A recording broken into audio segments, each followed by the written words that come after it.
Evidence आ गया कि उसने विजिट करवाई जगहें कि हर जगह पे क्या करना। 200 जगहों पे आने वाला इलेक्शन है, उसमें मुझे इमरान खान का रोल नजर नहीं आता। इमरान के काफी केसेस जो है ना वो ओपन एंड शट केसेस हैं, उसमें उनकी कोई बचत नहीं है। चट्टान हूं, मुझे कोई नहीं हिला सकता, अब खुद ही हिल के इधर उधर हो गए हैं। और तरबियत करने वाला तो वही है, दहशतगर्द तो वही है पीछे। और जब जेल से वो बाहर निकले थे, जो गाड़ी और लोग उनको लेने आए थे उनके साथ वो गए थे।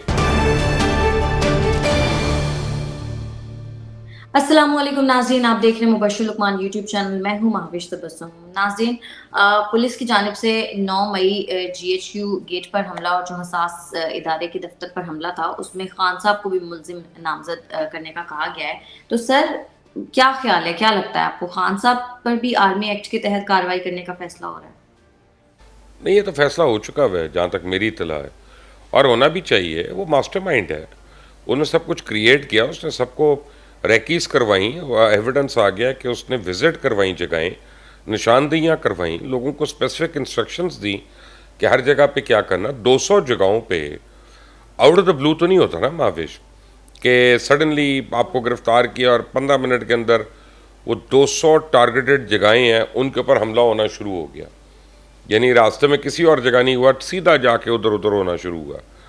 तो ये तो बहुत सीरियस प्लानिंग थी ना। और सच्ची बात यह कि जब तक उसको गिरफ्तार नहीं करेंगे, उससे उस बारे में तफ्तीश नहीं हो सकती। तफ्तीश तो कंप्लीट ही नहीं होगी जब तक मास्टरमाइंड को नहीं पकड़ के लेके जाएंगे। तो ये तो ज़रूरी है, बनता है। तो सर, अगर खान साहब पर आर्मी एक्ट लगा दिया जाता है तो फिर खान साहब का फ्यूचर क्या है? कम इमरान पे तो मेरा ख्याल है army act, navy act, air force act, civil act, criminal act, हर एक्ट लगना चाहिए जितने उसने झूठ बोले हैं और जितने उसने 2 नंबरियाँ की हैं। मुझे तो उसमें कोई डाउट नहीं है। देखें, मैं फ्यूचर की बातें ऐसे नहीं करता कि पाकिस्तान में, वो मुझे एतजाज़ हसन साहब ने एक दफ़ा बात कही थी और वो बड़ी अच्छी बात थी। उन्होंने कहा सिर्फ माजी के ऊपर पेशन गोई हो सकती है, मुस्तकबिल पे पेशन गोई करना पाकिस्तान में बड़ा ही मुश्किल काम है। माजी में पेशेंट हुई कैसे? लेकिन यह है कि फ़िलहाल let's put it this way कि इस इलेक्शन में, जो आने वाला इलेक्शन है, उसमें मुझे इमरान खान का रोल नज़र नहीं आता। क्या इमरान खान इसको सरवाइव करके दोबारा एज अ फोर्स इमर्ज कर लेंगे 5 साल बाद?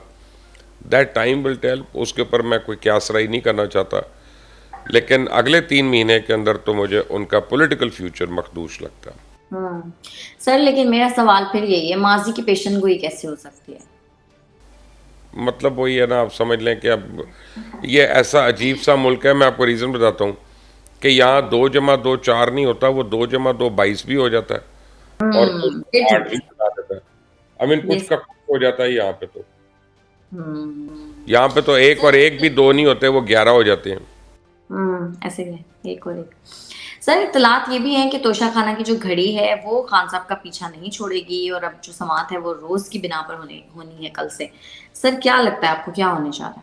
देखिए, इमरान के काफ़ी केसेस जो है ना वो ओपन एंड शट केसेस हैं, उसमें उनकी कोई बचत नहीं है और कोई उनकी आसानी नहीं है। और तोशा खाना is one of those cases. मैंने आपको 4 महीने पहले, 6 महीने पहले इस पर कहा था कि ये ओपन एंड शट केस है, इसमें इमरान खान ने फंसना ही फंसना है। ख़ास तौर पे जब उसमें पिंडी के दुकानदार का बयान आ गया और एफिडेविट आ गया और उसने पर्चा भी करा दिया, मुकदमा भी कर दिया कि मेरी रसीदें किसी ने जाली बनाई और जाली सबमिट की। अब सबमिट तो इमरान खान ने की थी आगे, तो इसका मतलब है कोई जालसाजी का भी मुकदमा हो जाएगा, 420 का भी होगा। ऊपर हुकूमत के साथ फ्रॉड जो है उसके अलग पर्चे होंगे, वो 419 भी, 421 भी। तो केसेस तो बहुत हैं, फिक्र ना करें।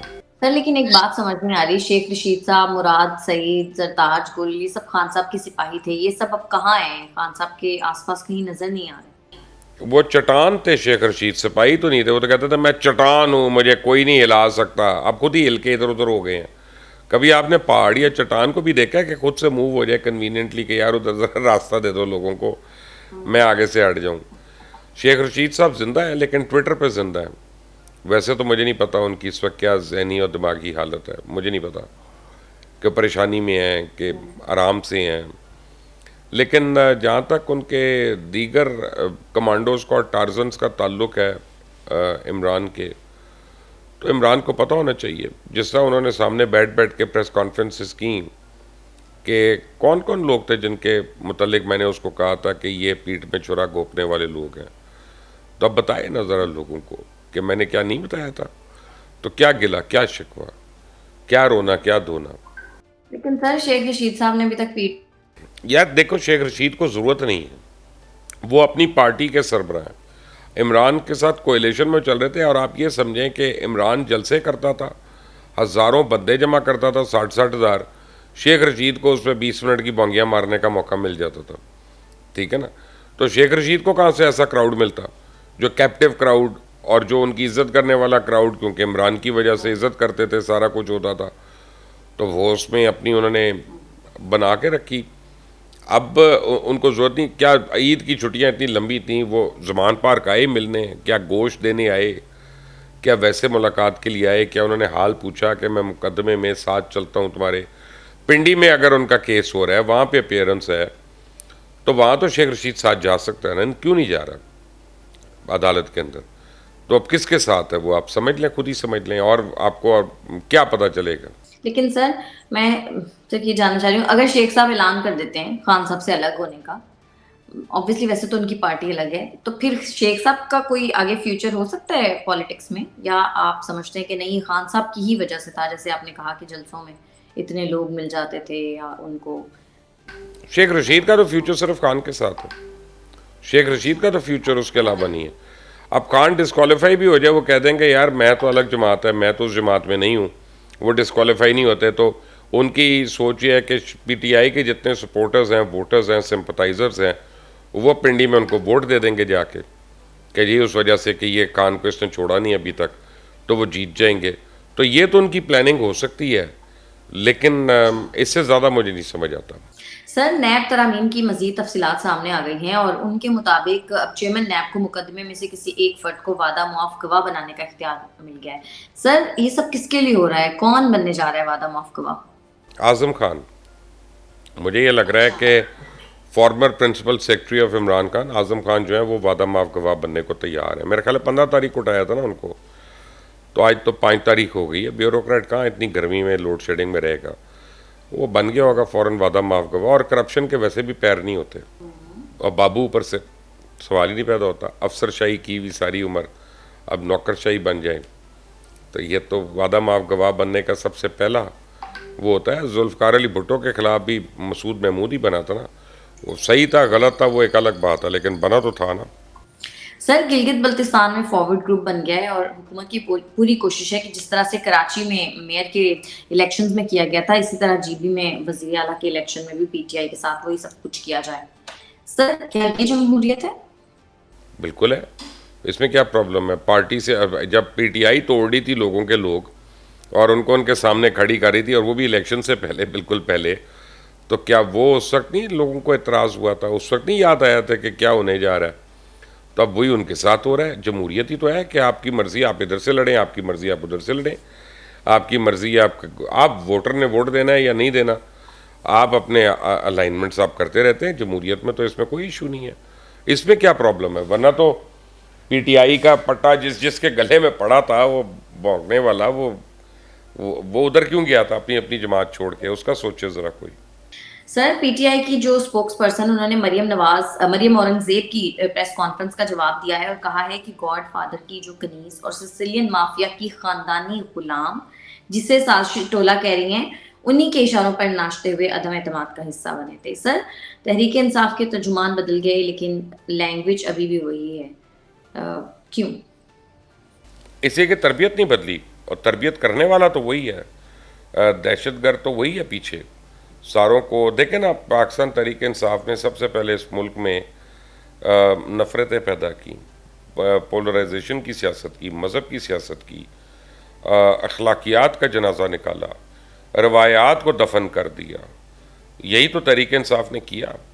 तो उनके स्पोक्स पर्सन से आप कौन सा बेहतरी की उम्मीद करते हैं? अब वही अगर उसको चैलेंज कर दें कोर्ट में जाके कि जनाब ये इसने झूठ बोला है, या इसको कहें कि इससे साबित करे अब ये जो बातें इसने की हैं, तो फिर वो दौड़ेंगे, फिर वो कहेंगे कि देखो हमारा ट्रायल हो रहा है, जमहूरियत ख़तरे में पड़ गई। खुद भौंकते हुए, खुद बकवास करते हुए, सोचना नहीं पहले, हीरो बन जाना उतर के, वाह वाह वाह वाह, 3 लोगों की वाह वाह के लिए।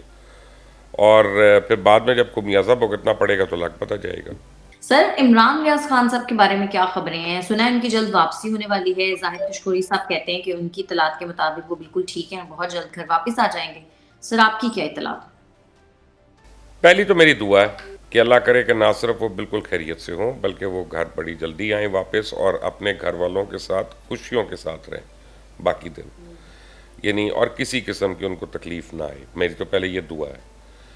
दूसरी बात यह है कि मुझे आज एक बात पता चली और मेरे लिए बड़ी न्यूज़ थी, मैं बड़ा हैरान हो गया हूँ सुन के, कि इमरान रियाज को एक्चुअली रिलीज़ किया गया था और जब जेल से वो बाहर निकले थे, जो गाड़ी और लोग उनको लेने आए थे उनके साथ वो गए थे और उसके बाद से वो गायब हैं।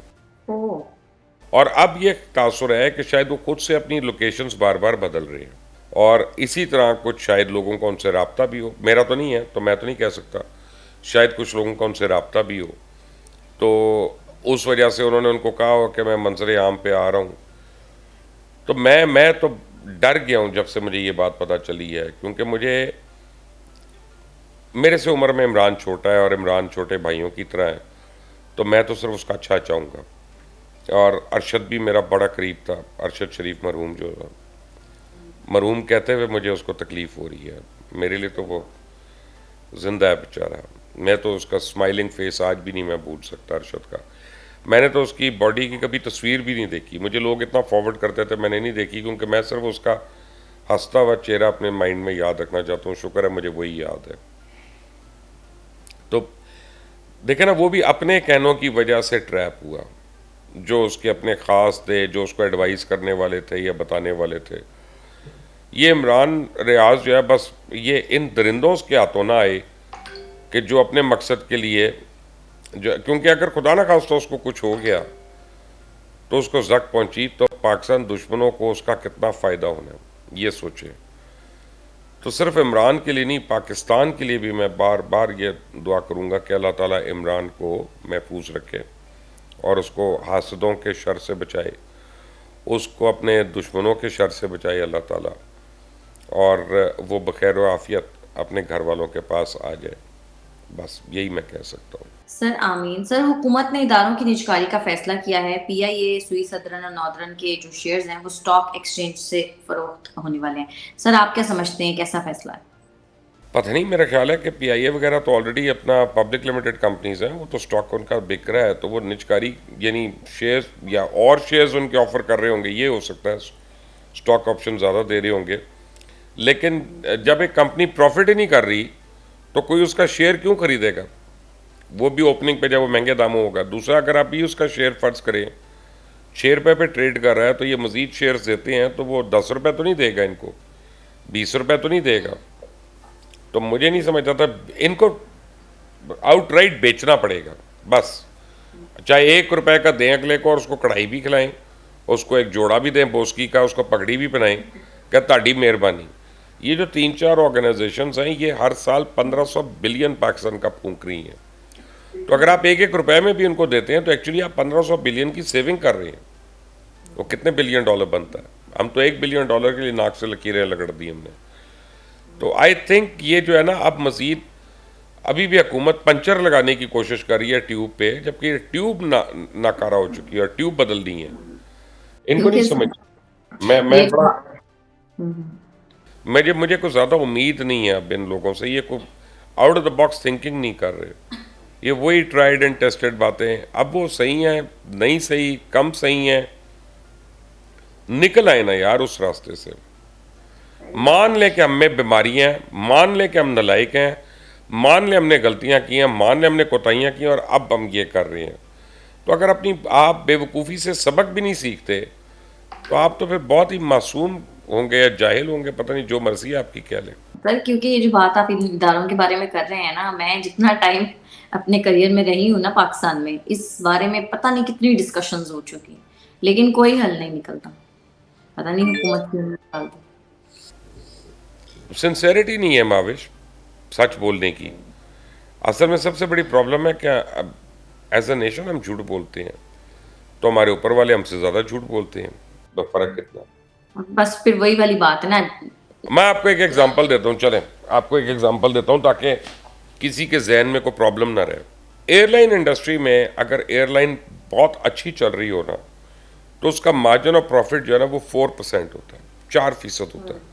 यानी अगर उसने 100 रुपये का बिजनेस किया है तो वो खर्चा निकाल के 4 रुपये कमाएगी। बॉटम लाइन आपको बता रहा हूँ। एवरेज एयरलाइन जो है वो 100 में से 2.5 रुपया कमाती है, 2.5% ज़्यादा नहीं होता एवरेज एयरलाइन का।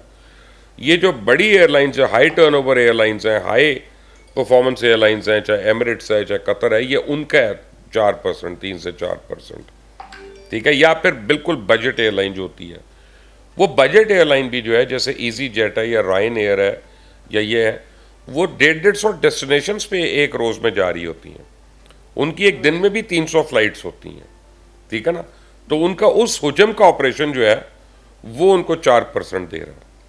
अब आप के PIA के ऊपर अगर 500 बिलियन का खसारा चढ़ चुका है और आज से लेके अगले 20 साल तक PIA 100% प्रॉफिट पे भी अगर चले तो ये खसारा ही नहीं पूरा होता, ये और एड अप हो जाएगा।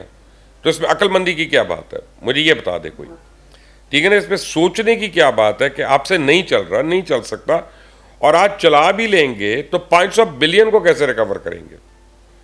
तो उसका तरीका है कि इसके एसेट्स जो हैं उनको आप PIA में रहने दें, एक और कंपनी बनाएं, PIA2 बनाएं, इसकी लायबिलिटीज़ जो है PIA2 में ट्रांसफ़र करें, उसको राइट ऑफ करे गवर्नमेंट और कहे कि जी प्राइवेट लोग अब ये चला लो। वो उसके एसेट बेच के उसमें नए जहाज़ खरीदें, फ्लीट इंडक्शन करें, नए रूट्स बनाएं, HR अपनी रीवैम्प करें, अल्लाह अल्लाह खैर सलाह। इस तरीके से तो शायद चल जाए अगर कोई जेन्युइन एविएशन के लोग हों।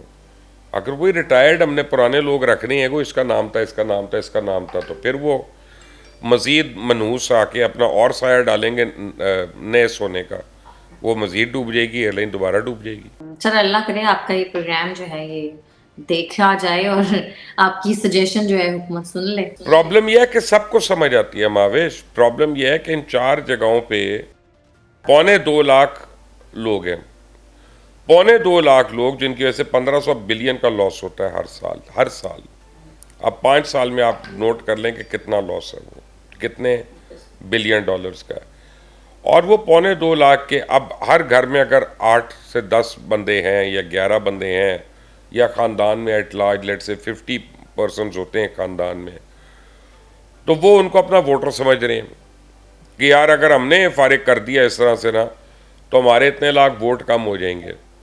और ये अभी इतनी टच एंड गो सिचुएशन है कि कोई जीत सकता है इलेक्शन, कोई नहीं। उसमें एक सिर्फ चीज़ हार रही है, पूरी की पूरी गेम में हारने वाला एक ही है, वो है पाकिस्तान। ये पाकिस्तान का नहीं सोच रहे, सिर्फ अपना अपना सोच रहे हैं। तो ये इतनी को रॉकेट साइंस नहीं है जो मैंने आपको बात समझाई है। सही बात है, लेकिन सर कोई समझना चाहे तब ना। ठीक है, ठीक है मुबश्शिर साहब, बहुत शुक्रिया आपका। नाज़रीन, आज के प्रोग्राम से इतना ही। अगर आपको हमारी वीडियो पसंद आती है तो चैनल को कर दें लाइक, सब्सक्राइब और शेयर, और अपनी कीमती राय से हमें ज़रूर आगाह कीजिएगा। हमें इजाज़त दें, अल्लाह।